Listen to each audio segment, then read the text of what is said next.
সড়কপথে যাত্রীদের চাপ এখনও সেভাবে বাড়েনি, তবে দুপুরের পর থেকে ভিড় বাড়বে বলে ধারণা করছেন পরিবহন কর্মীরা। আজ সপ্তাহের শেষ কর্মদিবস হওয়ায় বিকেলে যাত্রীদের চাপ অনেক থাকবে বলে মনে করছেন তারা। এছাড়া শুক্র এবং শনিবার সাপ্তাহিক ছুটি এবং রবিবার থেকে শুরু হচ্ছে ঈদের ছুটি, তাই অফিস শেষে নাড়ির টানে বাড়ির পথে আজই ছুটবেন বেশিরভাগ মানুষ। এদিকে মহাসড়কেও এখনও যানবাহনের চাপ বাড়েনি, তাই আপাতত স্বস্তিতেই বাড়ি ফেরার আশা করছেন ঘরমুখ মানুষ।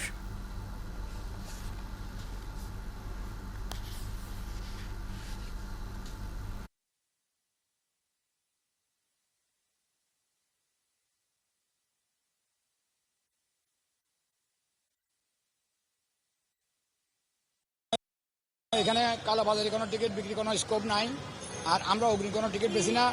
সরকার নির্ধারিত ভাড়ার অতিরিক্ত 1 টাকাও কেউ নিতে পারবে না।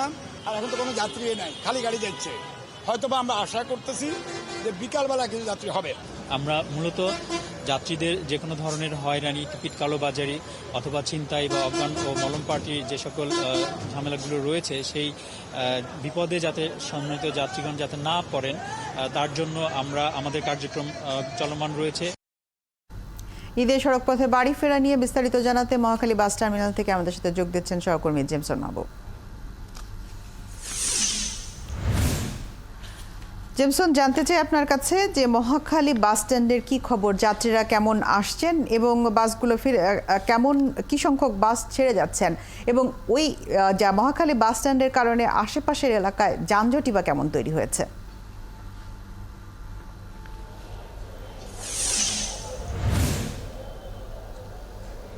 আপনারা জানেন যে আজকে কিন্তু আপনার মানে শেষ কর্মদিবস ঈদের আগে, এবং মোটামুটি আজকে আমরা সকাল থেকে দেখি যাত্রীর চাপ কিন্তু রয়েছে এবং যাত্রীর চাপ বাড়ছে। কিছুক্ষণ আগে আমরা এখানে বিআরটিএর চেয়ারম্যান তিনি কিন্তু একটি আকস্মিক সফরে এসেছিলেন, এবং তিনি যেটি দেখেছেন যে প্রত্যেকটা যাত্রী তাদেরকে বিভিন্ন কাউন্টারে গিয়েছে যে তারা ভাড়া বেশি নিচ্ছে কিনা, এবং যাত্রীদের সাথে তিনি কথা বলেছেন।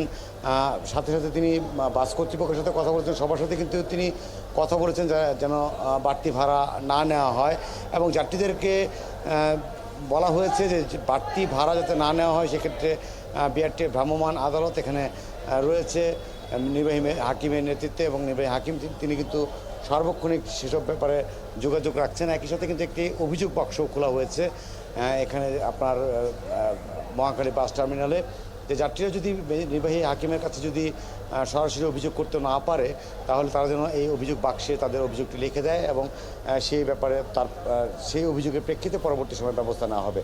কোনো ধরনের অনিয়ম কিংবা বাড়তি ভাড়ার ব্যাপারে তাদের অবস্থান একেবারে জিরো টলারেন্স, এই কথা তিনি বলেছেন যে তারা এবার কঠোর অবস্থানে।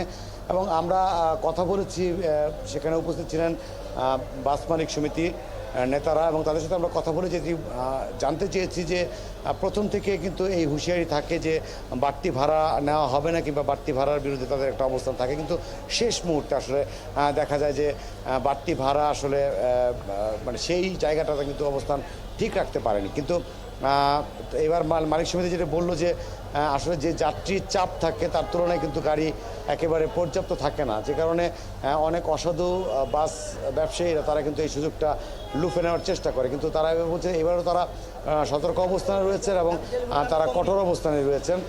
যদি কেউ এরকম বাড়তি ভাড়া নিয়ে থাকে যাত্রীদের কাছ থেকে, বিআরটি নির্ধারিত ভাড়ার চেয়ে বেশি ভাড়া নিয়ে থাকে, তাদের বিরুদ্ধে তারা ব্যবস্থা নেবে। এবং একটি কথা বলে রাখি যে আপনার অন্যান্য সময়ে যেমন দূরবর্তী যে বাসগুলো রয়েছে, সেই দূরপাল্লার বাসগুলো তারা কিন্তু নির্ধারিত ভাড়ার চেয়ে কিছুটা কম ভাড়া নেয়, কারণ তারা হচ্ছে তখন দুমুখী যাত্রী থাকে। কিন্তু এই সময় দেখা যায় তারা একেবারে বিআরটিএর নির্ধারিত ভাড়ার হারে কিন্তু তারা ভাড়া আদায় করে, যে কারণে যাত্রীরা অনেক ক্ষেত্রে বলে যে বাড়তি ভাড়া নিচ্ছে। কিন্তু সেই বিষয়টির ব্যাপারে মালিক সমিতি এবং সংশ্লিষ্ট যারা রয়েছে তারা বলছে যে ভাড়ার চার্ট কিন্তু প্রকাশ্যে ঝুলিয়ে রাখা হয়েছে, এবং সেই চার্ট দেখেই তারা যেন ভাড়া তাদের সাথে ভাড়া দেয়, এবং তার এই চার্টের বাইরে যদি কেউ ভাড়া নেয় তো সেই ক্ষেত্রে তারা অভিযোগ করার কোনো জায়গা রয়েছে কিনা আসলে চার্টের বাইরে যদি ভাড়া নিয়ে থাকে সেই বিষয়টিও নিশ্চয়ই খোঁজ নেবেন কোথায় তারা অভিযোগ করবে, কারণ যাত্রী সাধারণত সায়দাবাদ এবং মহাখালী থেকে যে সকল যাত্রী ঢাকার বাইরে যান তারা আগাম টিকিট নয় ওই মুহূর্তে টিকিট কেটে গাড়িতে ওঠেন, তো এবং তখন যদি হঠাৎ করে বাড়তি ভাড়া নেওয়া হয় তারা কোথায় অভিযোগ করবেন এবং কোথায় থেকে সেই সমাধান পাবেন সেই খবর রাখবেন আপনি। জেমসন মাহবুব আছেন আপনি, নিশ্চয়ই আবারও ফিরবো। দর্শক, আমরা আরও খবর জানবো। আমাদের সাথে সায়দাবাদ থেকে ইশতিয়াক ইমন যুক্ত হবেন একই সড়ক পথের খবর নিয়ে। ইশতিয়াক ইমন, আপনার কাছে একই প্রশ্ন রাখতে চাই যে সায়দাবাদ থেকে আমরা শুনছিলাম এর আগের সংবাদ সংযোগে আপনার মাধ্যমে যে এখান থেকে আগাম টিকিট খুব একটা বিক্রি হয় না, বেশিরভাগই যাত্রী আসেন এবং তারা চলতি বাসেই টিকিট কাটেন এবং ঢাকার বাইরে যেয়ে থাকেন।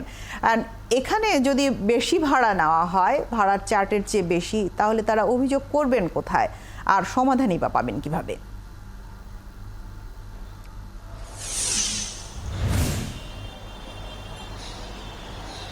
ধন্যবাদ ঝুমুর। আজ সকাল থেকে যাত্রাবাড়ির যে পরিস্থিতি, যে ধরনের প্রশাসনের ব্যবস্থা রয়েছে সেটি যদি শেষ পর্যন্ত ধরে রাখা যায় তাহলে সায়দাবাদ টার্মিনাল থেকে এবার একটি ভালো বা স্বস্তির ঈদ যাত্রা হতে যাচ্ছে। কারণ র্যাবের বেশ কয়েকটি টহল টিম কাজ শুরু করেছে। পুলিশ মহাপরিদর্শক অর্থাৎ আইজিপি কিছুক্ষণের মধ্যে আসবেন। বিপুল সংখ্যক পুলিশ সদস্যরা কিন্তু এখানে তৎপর রয়েছেন। কাউন্টারগুলো বেশ নিয়ম মানছে, বাসগুলো সড়কের আশেপাশে পার্কিং করে অবৈধ পার্কিং করে দাঁড়াচ্ছেন, অর্থাৎ একেবারে নিয়মতান্ত্রিক একটি বিষয়ের মধ্যে চলে এসেছে। কারণ কিছুক্ষণের মধ্যেই এখানে আইজিপি চলে আসবেন। কিন্তু এর বাইরে আইজিপি চলে যাওয়ার পরে আসলে পরিস্থিতিটি কী হবে সেটি আসলে প্রশ্ন থেকে যায়। আমরা সেই প্রশ্নটির উত্তরটা একটু জানবো। র্যাব 10-এর কোম্পানি কমান্ডার আমাদের সাথে আছেন, তাদের টহল টিম রয়েছে সাদা পোশাকে, তাদের আইন শৃঙ্খলা বাহিনীর যে সদস্যরা রয়েছেন তারা কিভাবে কাজ করবেন, বাড়তি ভাড়ার বিরুদ্ধে কি ব্যবস্থা নেবেন আমরা একটু সরাসরি শুনতে চাই। মতিন ভাই, বাড়তি ভাড়া নেওয়ার একটি অভিযোগ প্রতি ঈদেই থাকে এবং খোলা পিকআপেও মানুষ চলাচল করে, যেটি একটি দুর্ঘটনার বড় কারণ হয়ে থাকে। এই অব্যবস্থাপনার বিরুদ্ধে আসলে র্যাব কী ধরনের কাজ করবে, আইন শৃঙ্খলা বাহিনী আজ তৎপর রয়েছে, এটি ধারাবাহিকতা থাকবে কিনা? ধন্যবাদ আপনাকে। পবিত্র ঈদুল আজহা উপলক্ষে সম্মানিত যাত্রীরা যাতে নিরাপদে এবং নির্বিঘ্নে তাদের ঈদযাত্রা সম্পন্ন করতে পারেন সে বিষয়ে র্যাপিড অ্যাকশন ব্যাটালিয়ন সর্বদা সচেষ্ট রয়েছে। আপনারা জানেন যদি যে সকল বাস স্ট্যান্ড রয়েছে আমরা এখানে দায়িত্ব পালন করছি, কোথাও যাতে কোনো বাস অতিরিক্ত ভাড়া আদায় করতে না পারে, পাশাপাশি কোনো ধরনের হয়রানিমূলক কর্মকাণ্ড যাতে না হয়, টিকিটের কোনো কালোবাজারি যাতে না ঘটে সেই সম্পর্কে আমরা ইউনিফর্মধারী সদস্য পাশাপাশি সিভিল টিমের সদস্য কাজ করছে। যে কোনো ধরনের তথ্য আমরা জানতে পারলে সাথে সাথে তার বিরুদ্ধে ব্যবস্থা নেওয়া হবে। সেক্ষেত্রে অনেক সময়ই যাত্রীরা জানেন না যে কোথায় যাবেন, সেই ক্ষেত্রে আপনাদের এই ব্যবস্থাগুলো কীরকম থাকবে, যে যাত্রীরা অভিযোগ জানাতে পারবেন কি না কোথাও হয়রানি হলে? আমাদের এখানে কন্ট্রোল রুম খোলা হয়েছে এবং কন্ট্রোল রুমে সার্বক্ষণিক 24 ঘন্টা ডিউটিতে নিয়োজিত সদস্য রয়েছেন এবং এখানে বিভিন্ন প্ল্যাকার্ডের মাধ্যমে বিভিন্ন নম্বর দেওয়া রয়েছে কন্ট্রোল রুমের। তারা সম্মানিত যাত্রীরা সেই সকল নম্বরে আমাদের সাথে যোগাযোগ করলে সাথে সাথে আমরা সেই ব্যবস্থা নিব। পাশাপাশি আমরা সাধারণ সম্মানিত যাত্রীগণকে সচেতন করছি এবং যাতে তারা উন্মুক্ত কোনো ট্রাকে যাতায়াত না করেন এবং অতিরিক্ত বোঝাই হয়ে কোনো বাস যাতে অনিরাপদ যাত্রা যেন তাদের না হয় সে ব্যাপারে পুরোপুরি ব্যবস্থা গ্রহণের কথাই কিন্তু বলছেন র্যাবের এই সদস্য।